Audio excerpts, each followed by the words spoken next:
ત્યાર પછી વરુણ વિજયની કથા, જીભને જીતવાની કથા. જેણે પોતાની જીભ જીતી છે એને દુનિયાને જીતી છે. આ સંસારમાં દુનિયા જીતવી હોય તો સૌથી પહેલા તમારી જીભને જીતી લો. વરુણ વિજયની કથા બતાવી. ત્યારબાદ શ્રીમદ ભાગવતના 10મા સ્કંદમાં બીજું ગીત એટલે ગોપી ગીત છે. અને ગોપી ગીતમાં આ રાસ પંચાધ્યાયની કથા છે. ભાગવતનો 10મો સ્કંદ એ ભગવાનનું હૃદય છે. આ શરીર હોય, હૃદય ન હોય તો શરીરની કોઈ કિંમત નથી. પણ વાલા ભક્તજનો, હૃદય હોય પણ એમાં પ્રાણ ન હોય તો હૃદયની કોઈ કિંમત નથી. એમ ભાગવત એ ભગવાનનું વાંગમય સ્વરૂપ છે. 10મો સ્કંદ ભગવાનનો હૃદય છે. અને હૃદયમાં પ્રાણ રૂપી જો કોઈ કથા હોય તો એ રાસ પંચાધ્યાયની કથા છે. અને એ રાસ પંચાધ્યાયની કથામાં પ્રવેશ કરાવતા સુખદેવજી મહારાજ ભગવાન રાધા કૃષ્ણ યુગલ સરકારને વંદન કરે. વસુદેવ સુતમ દેવમ કંસ ચાણૂરમર્દનમ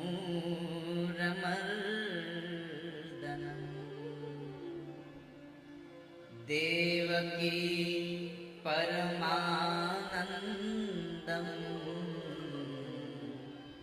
કૃષ્ણં વંદે જગદ્ગુરુ. જગતગુરુ કૃષ્ણને વંદન કર્યા છે. વસુદેવના દીકરાને વંદન કર્યા છે. કંસના મારવા વાળા કંસના કાળને વર્ણન કર્યા છે. દેવકીને જેને પરમ આનંદ આપ્યો એ ભગવાન કૃષ્ણને અમે સૌ વંદન કરીએ. આ રાસ પંચાધ્યાયની કથામાં એક પુરુષ અને એક સ્ત્રી વચ્ચેનો આ રાસ નથી. આ તો મહારાસ છે. કારણ કે કોઈ સામાન્ય પુરુષે રચાવેલો રાસ નથી. આ તો સ્વયં પૂર્ણ પુરુષોત્તમ ભગવાન કૃષ્ણએ રચાવેલો મહારાસ છે. અને એ મહારાસમાં આ સ્ત્રીઓ એ બીજું કોઈ નહીં, રામા અવતારના જે ઋષિ મુનિઓ હતા એ કૃષ્ણ અવતારમાં ગોપી બનીને આવ્યા છે. ભગવાન સાથે લીલા કરવા માટે, ભગવાન સાથે રમવા માટે. જીવ અને ઈશ્વરના મિલનનો મહારાસ છે. અને એ મહારાસમાં પરમાત્મા જ્યારે વન્ય સંપત્તિનો શૃંગાર કરી અને ઠાકોરજી જંગલમાં આવી. શરદ પૂર્ણિમાની રાત્રિ હતી. આખા એ વૃંદાવનને ચંદ્રમાએ પોતાની સફેદ ચાદર ઓઢાડી દીધી છે. અને ભગવાન વનમાં આવી વેણુ નાદ કરે છે. પરમાત્માની વાંસળી એ સૌના મન હર્યા છે. આ વાંસળી ગયા જન્મમાં જે અત્યારે જે આ વાંસ છે ને, ગયા જન્મમાં બ્રહ્માની દીકરી સરસ્વતી હતી. અને એ સમયે બ્રહ્માની નજર એના ઉપર બગડી. પણ સરસ્વતીએ કહ્યું કે હું કઈ કોઈના હાથમાં આવીશ નહીં, હું તો કેવલ જો વરીશ તો કૃષ્ણને, ભગવાનને.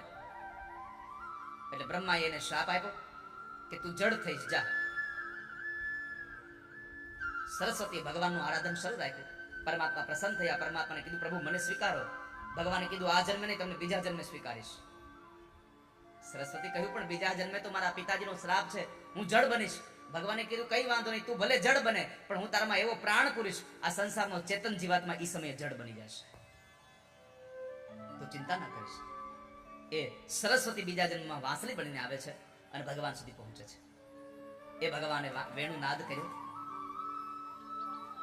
ભગવાન કી તારાત્રિ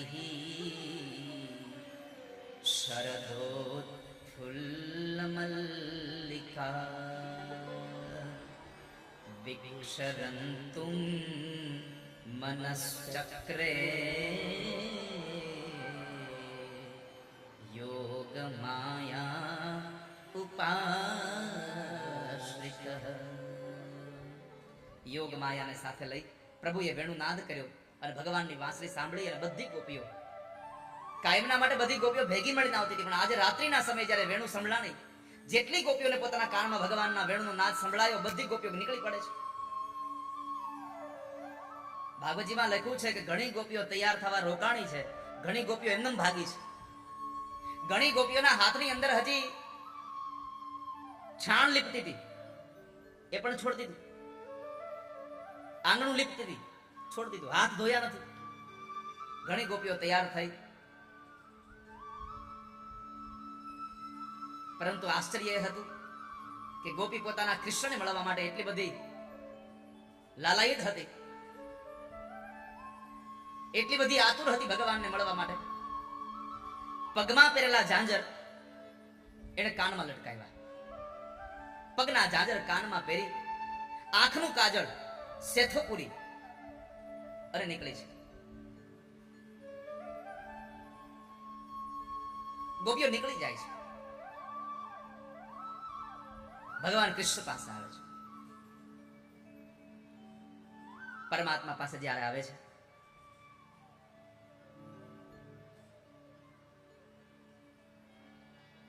પરીક્ષિત રાજા પ્રશ્ન કર્યો, બાપજી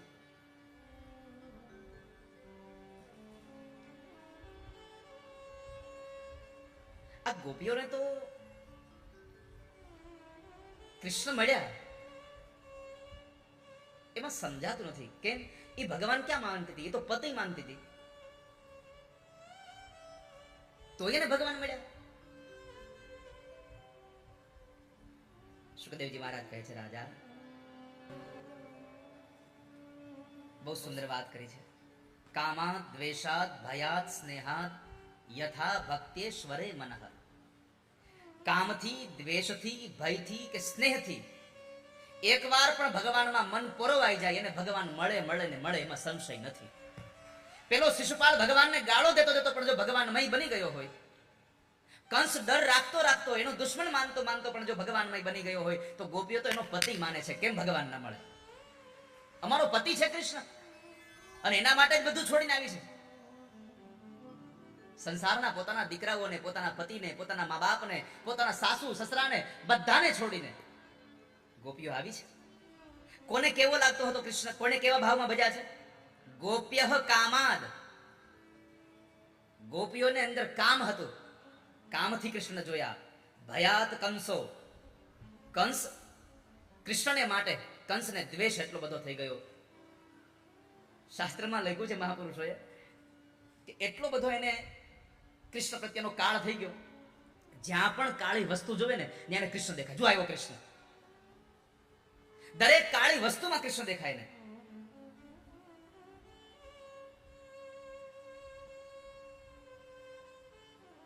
ક્યારેક ક્યારેક તો સ્ત્રીઓનો કાળો પડછાયો દેખાય ને તોય રાડો પાડતો હતો, કૃષ્ણ આવ્યો, કૃષ્ણ આવ્યો.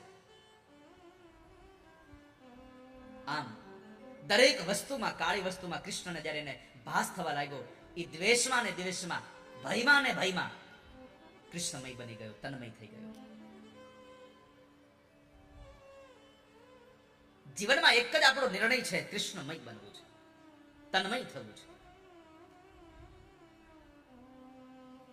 એકવાર પ્રભુ સાથે તન્મય થવાય ને એટલે જીવ પ્રભુમય બની જાય.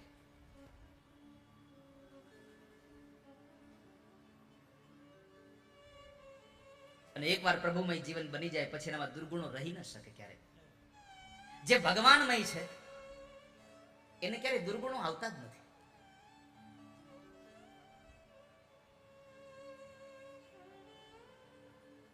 દાખલા તરીકે એક અગ્નિ ચાલુ છે, એમાં સારી વસ્તુ પડે કે ખરાબ વસ્તુ પડે, એની દશા શું થાય? વસ્તુ અગ્નિમય બને એટલે એમાંથી રાખ થઈ જાય. એમ આ જીવાતમાં પ્રભુમય બને એટલે એમાં દુર્ગુણો આવી જ ન શકે, બધું નીકળી જાય.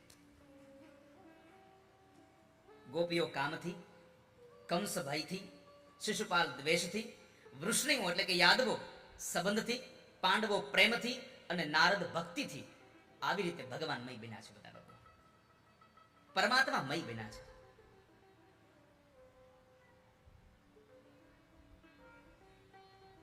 ભગવાનમય બને ને એને પછી દુર્ગુણ ન રહ્યું નહીં, એનામાં ગુણ ન રહે.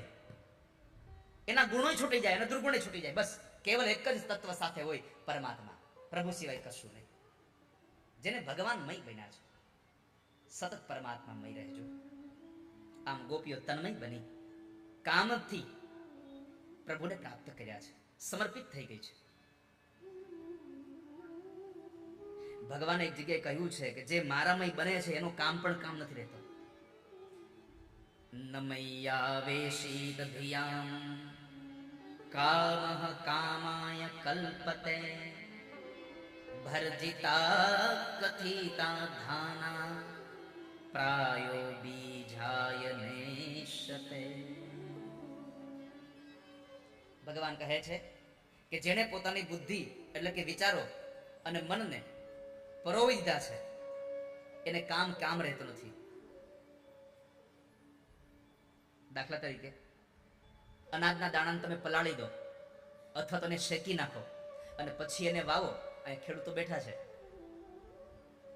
શેકેલા દાણા કે પાણીમાં પલાળેલા દાણા વાવવા જવાય? એ ન ઉગે. એમ જે ભગવાનમય બને છે એના કામ અને ગુણ, દ્વેષ, દુર્ગુણ અને ગુણ આ બધું બળી જાય છે, પછી એમાં કઈ ઉત્પન્ન થતું નથી કશું. જે ભગવાનમય બને છે એવી રીતે પ્રભુના પ્રતાપ રૂપી આ અગ્નિમાં બળીને જે માણસ ભસ્મ થયો હોય અથવા જે શેકાઈ ગયો હોય પછી એને કોઈ રોગ ઉત્પન્ન થતા જ નથી.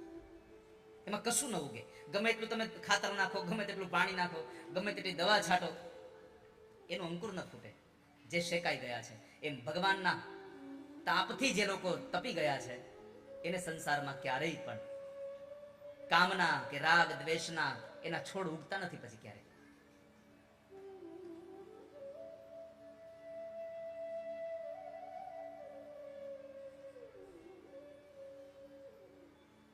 તો ભગવાને વેણુ વગાડી અને ગોપીઓને બોલાવે.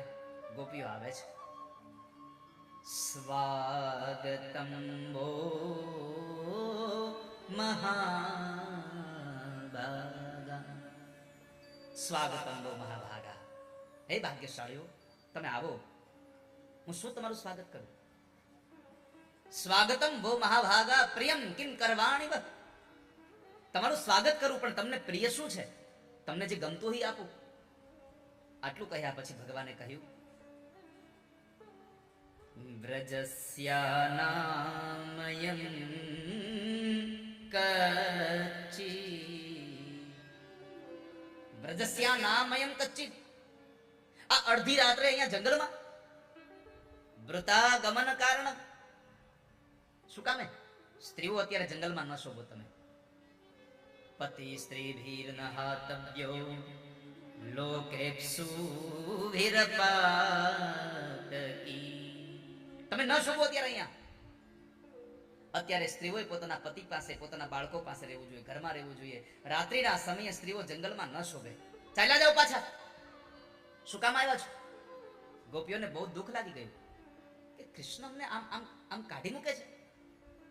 એને જ બોલાવ્યા, એને જ અમને સાદ કર્યો, વાંસળી વગાડીને આમંત્રણ એને જ આપ્યું અને પાછો આજ અમને કાઢી મૂકો છો. ગોપીઓ ઊંડા શ્વાસ ભરે છે. આંખમાં આંસુ આવી ગયા છે. બહાર નીકળતા શ્વાસ એટલા બધા ગરમ નીકળે છે, લાગે છે કે હમણાં ગોપીઓ શ્વાસ છોડી દે, પ્રાણ છોડી દેશે. જાણે ખીજાયેલો સર્પ ફૂફાડા મારતો હોય એમ ગોપીઓના શ્વાસ બહાર નીકળે છે. બોલી નથી શકતા કઈ. ત્યારે એક ગોપીએ કહ્યું તમે બોલાવ્યા ને અમે આવ્યા છીએ. ઘણી ગોપીઓ તો એવો વિચાર કરે છે જો આ ધરતી જગ્યા આપી દે ને તો સમાઈ જવું છે, હવે જીવવું નથી. કૃષ્ણ આવું કહે એમને. અને વાતે સાચી છે. આમંત્રણ આપ્યું હોય કથામાં આવજો ને પછી અહીંયા આપણે આવીએ ને તો આપણે પૂછીએ કે અત્યારે કેમ આવ્યા તો શું થાય?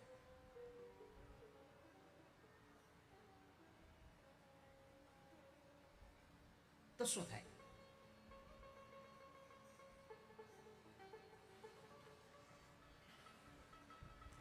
ગોપીઓને દુઃખ લાગી ગયું. બહુ ઊંડા શ્વાસ ભરી રહી છે. ભગવાનને થયું આ તો ખોટું થયું. ગોપીઓને દુઃખ લાગી ગયું.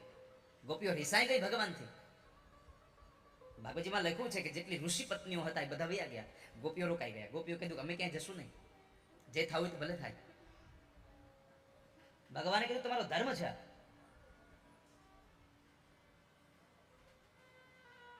ધર્મ છે આ તમારો, તમારા પતિ પાસે રહેવું જોઈએ.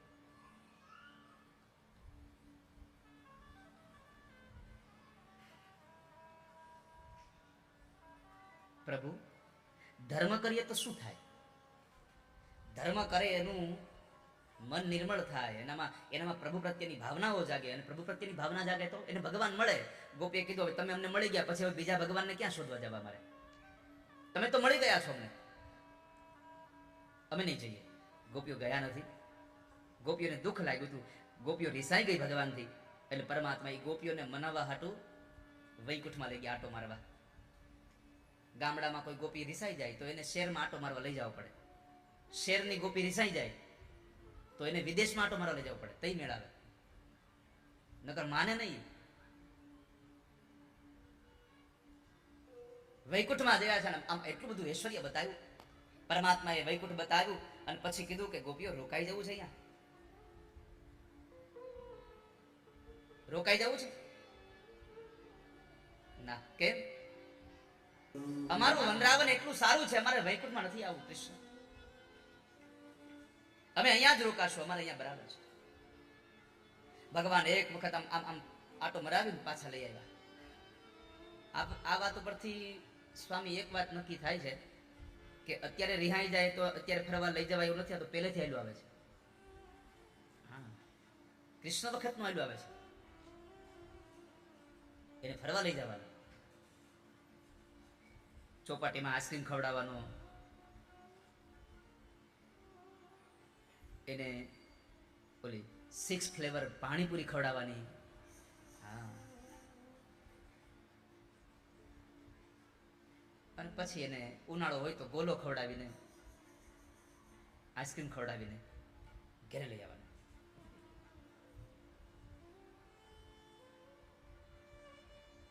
ગોપીઓ કહે છે પ્રભુ તમે બોલાવ્યા આવ્યા છીએ, અમે પાછા નહીં જઈએ. ભગવાને કીધું તમારી ઈચ્છા શું છે? ગોપીઓ કહે છે અમને રાસ રમવો છે ભગવાન, અમને રાસ રમાડો ને. પરમાત્મા એને રાસ રમાડે છે. રાસ ત્રિવિધ થયો છે, એક એક ગોપી એક એક કાન, પેલો રાસ.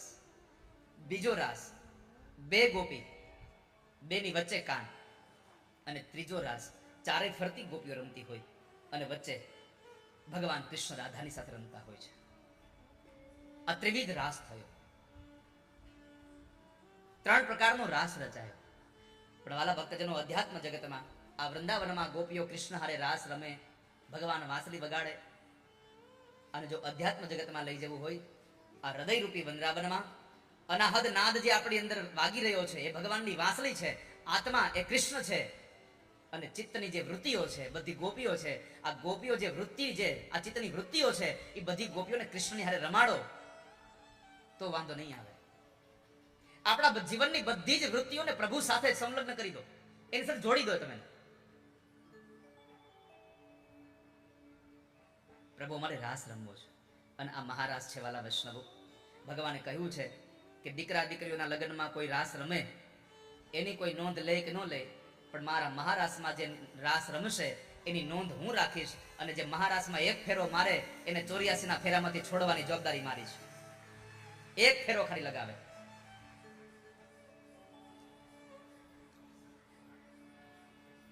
એ મહારાસની કથા.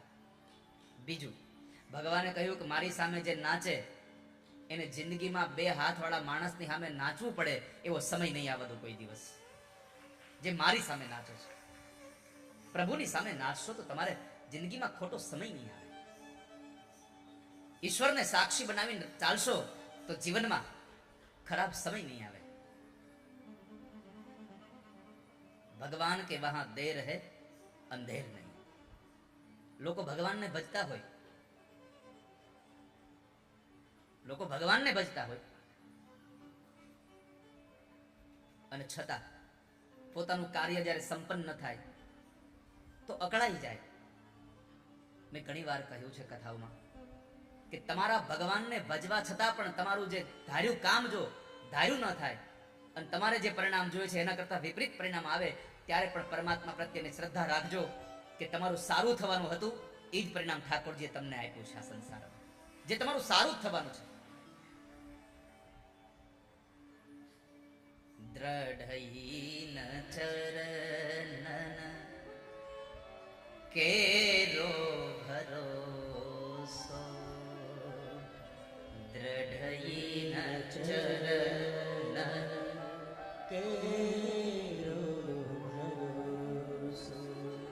દ્રઢયીન ચરણ કેરો ભરોસો દ્રઢયીન